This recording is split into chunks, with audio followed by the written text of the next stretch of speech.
జనసేన అధినేత పవన్ కళ్యాణ్ పై ఏపీ ప్రభుత్వం criminal case దాఖలు చేసింది. గతేడాది జూలై 9న వాలంటీర్లకు వ్యతిరేకంగా పవన్ అనుచిత వ్యాఖ్యలు చేశారని, ప్రభుత్వ ప్రతిష్టకు భంగం కలిగించారని గుంటూరు కోర్టులో క్రిమినల్ కేసు పెట్టింది.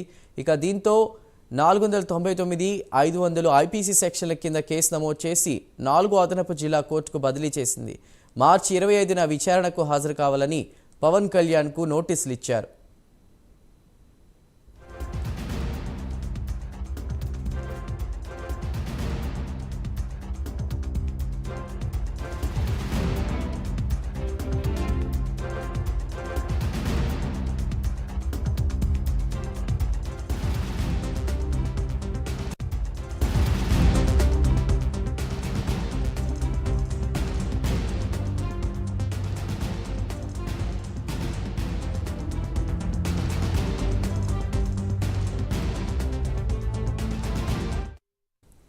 జనసేన అధినేత పవన్ కళ్యాణ్ పై ఏపీ ప్రభుత్వం క్రిమినల్ కేసు దాఖలు చేసింది. గతేడాది జూలై 9న వాలంటీర్లకు వ్యతిరేకంగా పవన్ అనుచిత వ్యాఖ్యలు చేశారని, ప్రభుత్వ ప్రతిష్టకు భంగం కలిగించారని గుంటూరు కోర్టులో క్రిమినల్ కేసు పెట్టింది. దీంతో 499, 500 ఐపీసీ సెక్షన్ కింద కూడా కేసు నమోదు చేసి 4 అదనపు జిల్లా కోర్టుకు బదిలీ చేసింది ప్రభుత్వం. అయితే మార్చి 25న విచారణకు హాజరు కావాలని పవన్ కళ్యాణ్కు నోటీసులు ఇచ్చారు.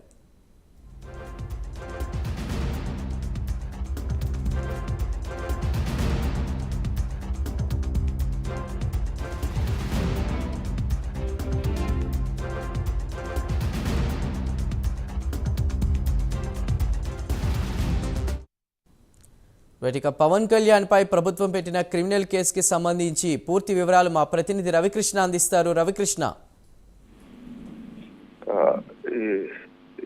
ఏదైతే పవన్ కళ్యాణ్ ఎవరైతే వాలంటీర్స్ వ్యవస్థ మీద చేసిన వ్యాఖ్యలు ఏవైతే ఉన్నాయో వాటిని తప్పుపడుతూ ప్రభుత్వం క్రిమినల్ కేసు కోసం ఆయన మీద క్రిమినల్ కేసు నమోదు చేసిన పరిస్థితి అయితే ఉంది. దీనికోసం అని చెప్పి వాళ్ళు కోర్టును ఆశ్రయించారు. ఈ నేపథ్యంలోనే ఆయనకి ముఖ్యంగా కూడా గుంటూరు జిల్లాకు సంబంధించి గుంటూరు ఈ కోర్టులో ఆయన పైన క్రిమినల్ కేసు నమోదైంది.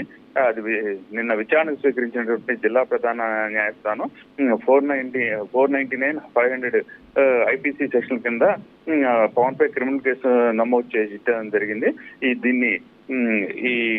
ఈ కేసు నమోదు 4 అదనపు జిల్లా కోర్టుకు బదిలీ చేయడం జరిగింది. పవన్ కళ్యాణ్ మార్చి 25న విచారణకు హాజరు కావాలని 4 అదనపు జిల్లా కోర్టు న్యాయమూర్తి శరత్ బాబు నోటీసులు ఇచ్చారు. గత ఏడాది 3న ఏలూరులో వారాహి యాత్ర జరిగింది. ఆ వారాహి యాత్ర జరిగినటువంటి సందర్భంలో అప్పుడు ఏదైతే తనకు కేంద్ర నిఘా సంస్థలు ఇచ్చినటువంటి సమాచారం ప్రకారం రాష్ట్రంలో 28,000 నుంచి 30,000 మంది మహిళలు ఎవరైతే ఉన్నారో వాళ్ళు అదృశ్యమయ్యారు. దానికి అదృశ్యం అవడానికి కారణం ఏంటంటే వాలంటరీ వ్యవస్థ అన్న కోణంలో పవన్ ఆ రోజు మాట్లాడడం జరిగింది. ముఖ్యంగా కూడా ఒంటరి మహిళలు, అదే విధంగా కూడా వితంతువులు ఎవరైతే ఉన్నారో వాళ్ళకి సంబంధించినటువంటి సమాచారాన్ని వీళ్ళు వాలంటీర్లు సేకరించి దాన్ని కొంతమంది అసాంఘిక శక్తులకు అందించడం ద్వారా వాళ్ళని ట్రాప్ చేయడం ద్వారా వాళ్ళు మిస్సింగ్ అయ్యారు అన్నట్లు కూడా ఆయన ఆ రోజు ఆ సభలో పేర్కోవడం జరిగింది. ఈ నేపథ్యంలోనే వాలంటరీ వ్యవస్థను కించపరుస్తున్నారు అంటూ ఆయన మీద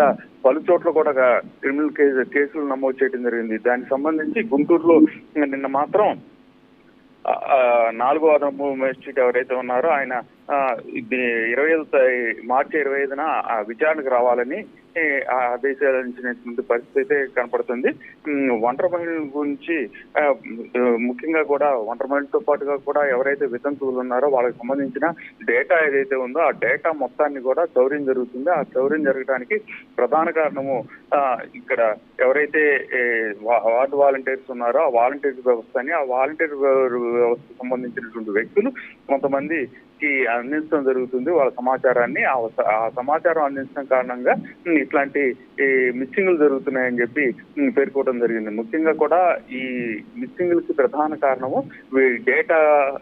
డేటాను సేకరించడమే కాకుండా ఇచ్చినటువంటి వ్యక్తులు ఎవరైతే ఈ మహిళను ట్రాప్ చేస్తున్నారో వాళ్ళ వెనక వైసీపీ పెద్దలు ఉన్నారు, వైసీపీ నాయకులు ఉన్నారని చేసినటువంటి ఆరోపణలో తమ ప్రతిష్టకు భంగం వాటిల్లే విధంగా ముఖ్యంగా కూడా ఈ వాలంటరీ వ్యవస్థకు సంబంధించి వాలంటీర్లను మనోధైర్యాన్ని దెబ్బతించే విధంగా కూడా ఇలాంటి వ్యాఖ్యలు చేశారని అప్పట్లోనే జిల్లాలో పలు చోట్ల కూడా స్టేషన్లో ఫిర్యాదు చేయడం జరిగింది. ఈ నేపథ్యంలోనే నిన్న తీసుకున్నటువంటి ఏదైతే దీనికి సంబంధించినటువంటి ఈ 4వ అదనపు మేజిస్ట్రేట్ మాత్రం మార్చి 25వ తేదీన దీనికి సంబంధించి పవన్ కళ్యాణ్ హాజరు కావాలి, గుంటూరుకి సంబంధించి గుంటూరు రావాలని చెప్పి ఆయన తెలియజేయడం జరిగింది.